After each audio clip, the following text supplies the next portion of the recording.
Sayan tuition সেন্টারে সমস্ত ছাত্রছাত্রীদের স্বাগত। আমাদের সেন্টারে অলরেডি অনলাইন অফলাইন ক্লাস শুরু হয়ে গেছে।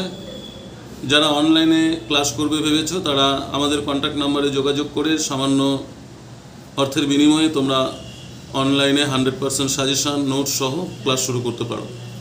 আর যারা ভাবছো অফলাইনে করবে, অফলাইনেও ক্লাস শুরু হয়ে গেছে, তোমরা ক্লাস স্টার্ট করতে পারো। এখন তোমাদের সামনে যে বিষয়টি আলোচনা করব তা 5th সেমিস্টারের ডিএসসি বাংলা একটি টপিক নিয়ে। তোমরা জানো যে 5th সেমিস্টারে দুটো উপন্যাস রয়েছে এবং উপন্যাসের উদ্ভব ও ক্রমবিকাশ রয়েছে। দুটো উপন্যাস রয়েছে, একটি হলো বঙ্কিমচন্দ্র চট্টোপাধ্যায়ের কৃষ্ণকান্তের উইল এবং শরৎচন্দ্র চট্টোপাধ্যায়ের দেনা পাওনা। আজকে আমি যে টপিকটি নিয়ে তোমাদের আলোচনা করব তা হচ্ছে বঙ্কিমচন্দ্র চট্টোপাধ্যায়ের কৃষ্ণকান্তের উইল উপন্যাসটি নিয়ে।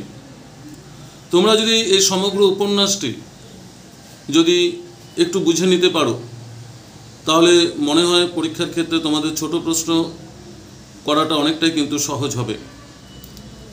তবে যতটুকু সময়ের মধ্যে আমরা ভিডিওটা করি ততটুকু সময়ের মধ্যে এই কৃষ্ণকান্তের উইল এত বড় উপন্যাসটি হয়তো সামগ্রিকভাবে ব্যাখ্যা করা সম্ভব নয়, তবে যতটুকু সম্ভব আমি তোমাদের সামনে প্রেজেন্টেশন করার চেষ্টা করছি। কৃষ্ণকান্তের উইল এটি একটি সমাজ এবং গার্হস্থ্যধর্মী উপন্যাস। বঙ্কিমচন্দ্রের সমাজ এবং গার্হস্থ্যধর্মী উপন্যাস। একটা পরিবারের প্রেক্ষাপট নিয়ে এই উপন্যাসটি কিন্তু রচিত হয়েছে।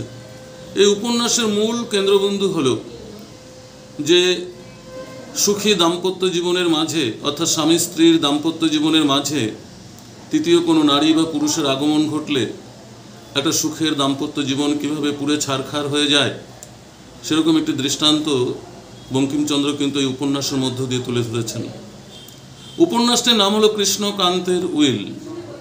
অর্থাৎ উইল বলতে আমরা কি বুঝি? সম্পত্তি বাটোয়ারার যে একটি নথিপত্র তাকে আমরা বলি উইল। অর্থাৎ কৃষ্ণকান্তের উইল, কৃষ্ণকান্ত তার সম্পত্তি অর্থাৎ পৈতৃক সম্পত্তি তিনি কাদের কাদের নামে উইল করে গেছেন সেই প্রেক্ষাপট নিয়েই কিন্তু উপন্যাসটি রচিত হয়েছিল। এই উপন্যাসের প্রথম এবং প্রধান চরিত্র হচ্ছে কৃষ্ণকান্ত। কৃষ্ণকান্ত এবং তার ভাই, কিন্তু তার ভাই মারা যায়, ভাইয়ের একমাত্র সন্তান গোবিন্দলাল এবং কৃষ্ণকান্তের দুই সন্তান হরলাল এবং বিনোদলাল এবং তাদের এক কন্যা। এই সম্পত্তি তাদের নামে উইল করেছিলেন 4 সন্তানের নামে, 5 জনের নামে প্রথমবার যে উইলটি করে গিয়েছিলেন। তো যখন আমরা উইল সম্পর্কে আলোচনা করছি না, এই উইলটা 4 বার পরিবর্তন হয়েছিল। 4 বার উইলটাকে পরিবর্তন করা হয়েছিল। অনেক সময় প্রশ্ন আসে যে কৃষ্ণকান্তের উইল উপন্যাসে কতবার উইল পরিবর্তন করা হয়েছিল এবং উইলে কার নামে কতটুকু অংশ করে সম্পত্তি দেওয়া হয়েছিল। যাই হোক, আমরা পরবর্তীতে ভিডিও আলোচনা করব এই বিষয়গুলো নিয়ে। আজকে আমি উপন্যাসের একটা সামগ্রিক প্রেক্ষাপট তোমাদের সামনে তুলে ধরার চেষ্টা করছি। এই কৃষ্ণকান্তের যে 2 সন্তান হরলাল এবং বিনোদলাল এবং তার ভাই এর সন্তান হচ্ছে গোবিন্দলাল এবং গোবিন্দলালের স্ত্রী হচ্ছে ভ্রমর। গোবিন্দলাল এক আদর্শ সন্তান, জমিদার পরিবারের উজ্জ্বল নক্ষত্র। সে খুব হিসেবি।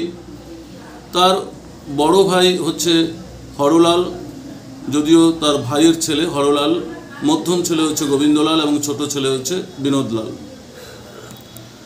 এই হরলাল পৈতৃক সম্পত্তির বেশিরভাগ অংশটাই দাবি করে, কিন্তু হরলাল সম্পত্তি পাওয়ার অযোগ্য সন্তান ছিলেন। তাই এই হরলাল যখন সম্পত্তি তাকে কমিয়ে দেওয়া হয়েছে বা তাকে যখন উইলে বেশি অংশ দেওয়া হয়নি, সে তার বাবার কাছে দাবি করে যদি সম্পত্তির বেশিরভাগটা আমাকে দেওয়া না হয় তাহলে আমি বিধবা নারী বিবাহ করব। পিতাকে ভয় দেখানো হয়, কিন্তু পিতাকে ভয় দেখাতে গিয়ে হিতে হলো বিপরীত। তার সম্পত্তি যতটুকু পেয়েছিল সেখান থেকেও কিন্তু কমিয়ে আনা হয়। কমিয়ে আনতে আনতে তাকে একসময় সম্পত্তি থেকে পুরো কিন্তু শূন্য করা হয়। এই হরলাল পুরো সম্পত্তির আশায় নানা চক্রান্তের জালে জড়িয়ে পড়ে। অর্থাৎ সে চায় পুরো সম্পত্তিটাকে একা আত্মসাৎ করতে। তাই যিনি উইল লেখেন ব্রহ্মানন্দ, এই ব্রহ্মানন্দর কাছে তিনি হাজির হন এবং ব্রহ্মানন্দকে নানা উপায়ে লোভ দেখানো হয় যে উইলটা যদি আমার নামে করে দিতে পারে তাকে বেশ মুনাফা দেওয়া হবে, অর্থ দেওয়া হবে। শেষে এই ব্রহ্মানন্দ কিন্তু রাজি হয়েছিলেন। কিন্তু প্রশ্ন হলো যে নতুন করে উইল বানাতে গেলে যেটি দরকার সেটা হচ্ছে আসল উইলটির প্রয়োজন। এই আসল উইলটি আনবে কে? এই আসল উইলটি যা ছিল সেটা কৃষ্ণকান্তের কাছে ছিল। এই ব্রহ্মানন্দেরই ভাতিজি ছিল রোহিণী।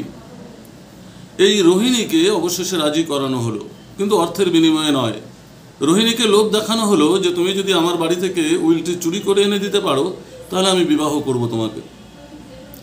আর রোহিণী ছিল যথেষ্ট রূপবতী, সুন্দরী, সে বিধবা হয়েছে, কিন্তু তার একটা স্বপ্ন ছিল যে যদি আমাকে কেউ বিবাহ করে আমার দাম্পত্য জীবনে সুখ প্রদান করতে পারে তাহলে আমার ক্ষতি কোথায়? আমি নারী, আমি বিধবা হয়েছে বলে কি আমার সুখ আহ্লাদ এসব কি আমার কিছু নেই?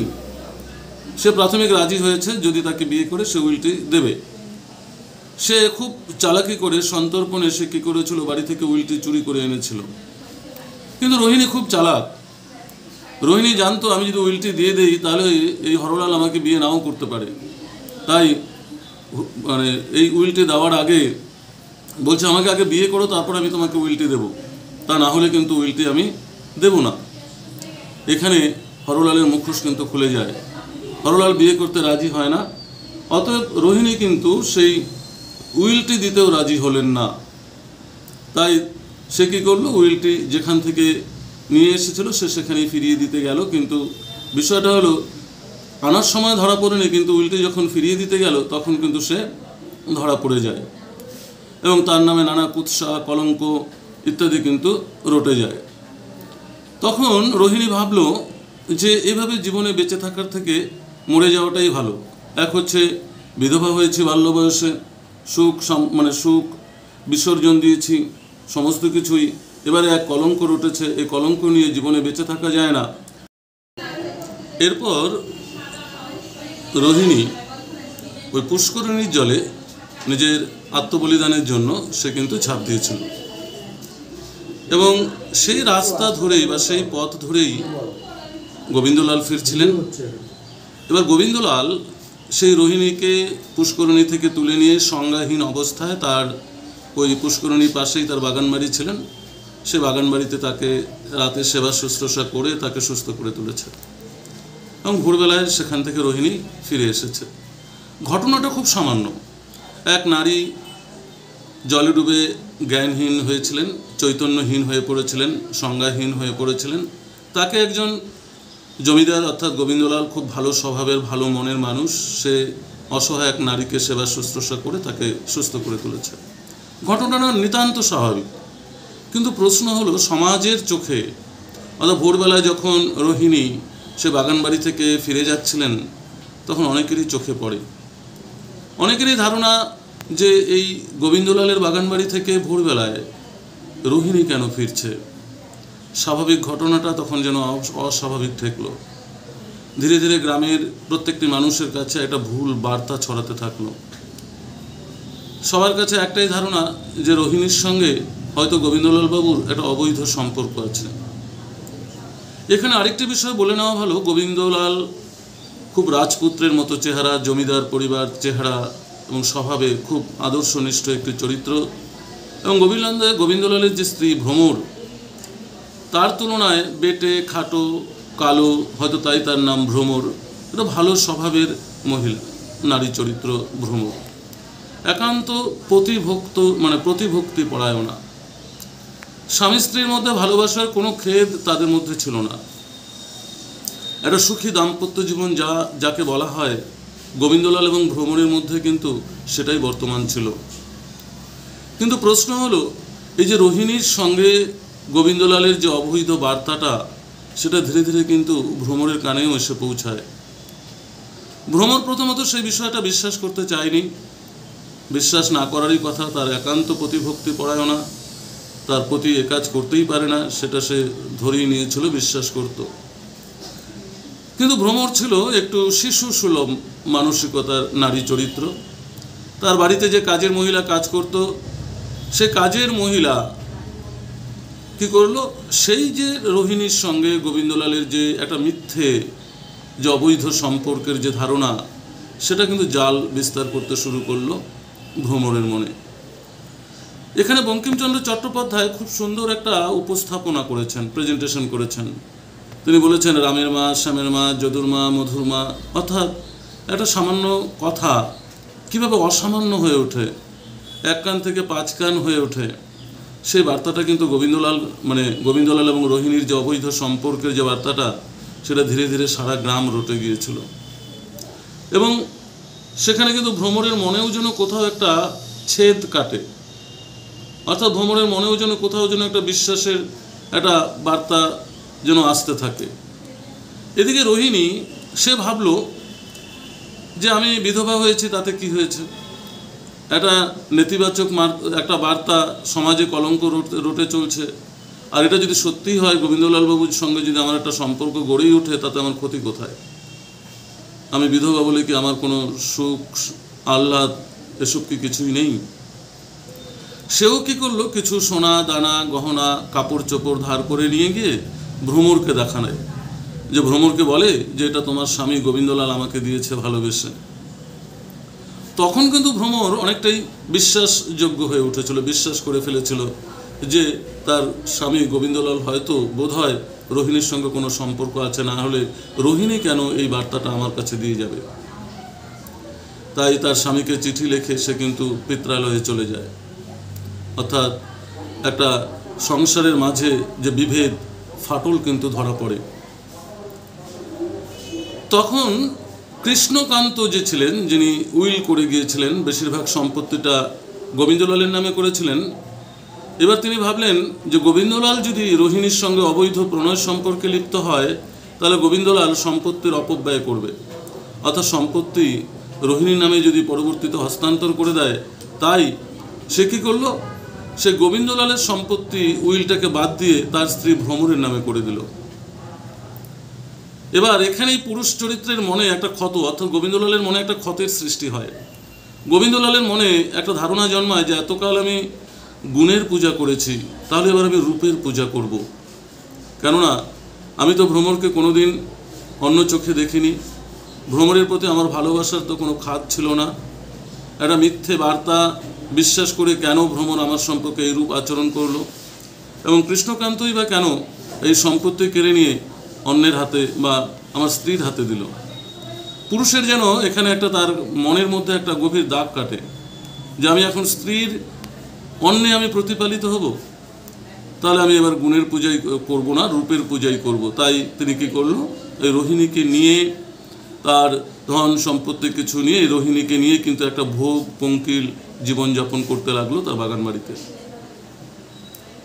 ইতিমধ্যে অনেক ঘটনাই ঘটে গেছে উপন্যাসের কাহিনী বিস্তর পরিস্থিতিতে। এদিকে ভ্রমর স্বামীর চিন্তায়, স্বামীর প্রতি একান্ত ভালোবাসা ছিল, সেই ভালোবাসার কোনো খাদ তো ছিলই না। তাই ধীরে ধীরে শরীরের প্রতি অযত্ন, ঔষধ খাওয়া ভুলে যাওয়া, শরীরের প্রতি একটা অত্যাচার শুরু করলো, এবং ধীরে ধীরে কিন্তু সে রোগাগ্রস্ত হয়ে পড়লো। ধীরে ধীরে সে কিন্তু শীর্ণ হতে হতে প্রায় মৃত্যুর কোলে ঢলে পড়ছিল। আবার এদিকে গোবিন্দলাল রোহিণীর সঙ্গে জীবনযাপনের পর কোথাও যেন তার মনে হয়েছিল এই ভোগ পঙ্কিল জীবন থেকে আমার ওই ভ্রমরের সঙ্গে জীবনটা বোধহয় কোথাও যেন একটা ভালোই ছিল। অর্থাৎ কোথাও যেন তাদের ওই রোহিণীর প্রতি যেন ভালোবাসার একটা দূরত্ব যেন কোথাও তৈরি হয়েছিল। অন্যদিকে ভ্রমরের বাবা তারাপদবাবু, সব বাবা মাই চায় সন্তানের মঙ্গল কামনা। সে তারাপদবাবু চেয়েছিলেন যে গোবিন্দলালের সঙ্গে ভ্রমরের সম্পর্কটুকু আবার গড়ে উঠুক। ভ্রমর যেভাবে নিজেকে ধীরে ধীরে মৃত্যুর কোলে মেলে ধরছিল, সেখান থেকে একটু মুক্তি পাক, একটা মেয়ের সুখী জীবন কামনা করেছিল। তাই একজন ব্যক্তিকে নিয়ে রাতের অন্ধকারে রোহিণীর সঙ্গে দেখা করে। তারাপদবাবু দেখা করেনি, সেই ব্যক্তিটিকে দিয়ে রোহিণীর সঙ্গে দেখা করায় এবং গোবিন্দলালকে দিয়ে প্রমাণ করানো হয় যে তোমার স্ত্রী, ওই যে রোহিণী, রূপবতী রোহিণী, সে শুধু তোমার সঙ্গে সম্পর্ক নয়, অন্য কোনো পরপুরুষের সঙ্গেও কিন্তু অবৈধ সম্পর্ক রয়েছে। সেটা যখন দেখে গোবিন্দলাল, তখন সে নিজেকে আর ধরে রাখতে পারেনি। তাই পিস্তলের গুলিতে সে কিন্তু রোহিণীকে হত্যা করে। যদিও তার মাঝখানে ঘটে যাওয়া অনেক ঘটনাই তার রোহিণীর সঙ্গে অনেকটা দূরত্ব এনে দিয়েছিল, কোথাও যেন একটা ভ্রমরের প্রতি ভালোবাসা তার মানে সুপ্ত মনে কিন্তু কোথাও একটা বিরাজ করছিল। তাই রোহিণীকে কিন্তু পিস্তলের গুলিতে হত্যা করে এবং সে তখন জেলে যায় এবং জেল থেকে ফিরে এসে নিজের জায়গায় ফিরে এসে ভ্রমণের একটি মূর্তি মন্দির নির্মাণ করে সমস্ত সম্পত্তি বিসর্জন দিয়ে সে এক আলাদা আধ্যাত্মিক জগতের যাত্রাপথে প্রবেশ করে এবং একটা সন্ন্যাসী জীবনযাপন প্রস্তুত করে। অর্থাৎ তখন তার মুখে আমরা শুনি যে আমি ভ্রমরের থেকেও অধিক ভ্রমর পেয়েছি। অর্থাৎ একটা আধ্যাত্মিক জীবনযাপনের পথকে বেছে নিয়েছিল। যে গোবিন্দলাল জীবনের একটা পট পরিবর্তন কিন্তু আমরা উপন্যাসের মধ্য দিয়ে পেয়েছি। এক কথায় আমরা বলতে পারি এই কৃষ্ণকান্তের উইল একটা সমাজ গৃহস্থধর্মী উপন্যাস, যে সমাজ এবং পরিবার এবং গৃহস্থধর্মী জীবনের যে বিভেদ ছেদ প্রেম ভালোবাসা অন্তর্দ্বন্দ্ব সংঘাত সমস্ত কিছুই কিন্তু কৃষ্ণকান্তের উইল উপন্যাসের মধ্য দিয়ে ফুটে উঠেছে। এই ছিল আমি যতটুকু সংক্ষেপে আলোচনা করেছি। তোমাদের যদি এই উপন্যাসটা বিস্তারিত আলোচনা করতে যেতাম প্রায় 40 থেকে 45 মিনিট বা 1 ঘন্টা সময় লাগতো। তো এতটা ভিডিও শোনার তোমাদেরও ধৈর্য থাকবে না, আর আমারও বলার হয়তো সেটা যাই হোক তোমাদের বিষয়টা, তবু যতটুকু বলেছি আশা করি তোমাদের সামগ্রিক একটা উপন্যাসের প্রেক্ষাপট বুঝে নিতে হয়তো অসুবিধা হবে না। তোমরা উপন্যাসগুলোকে এই ভিডিওটা ভালো করে দেখবে, কাহিনীটা ভালো করে শুনবে, তাহলে দেখবে এখান থেকে যে ছোট ছোট প্রশ্নগুলো রয়েছে তার সম্পর্কে কিন্তু একটা প্রাথমিক ধারণা কিন্তু তোমরা অবগত করতে পারবে। ভিডিওটি যদি ভালো লাগে অবশ্যই লাইক ও শেয়ার করবে এবং অন্যান্য কাহিনীগুলো জানতে তোমরা চ্যানেলটিকে সাবস্ক্রাইব করো এবং বন্ধুদের মধ্যে ছড়িয়ে দাও। ধন্যবাদ।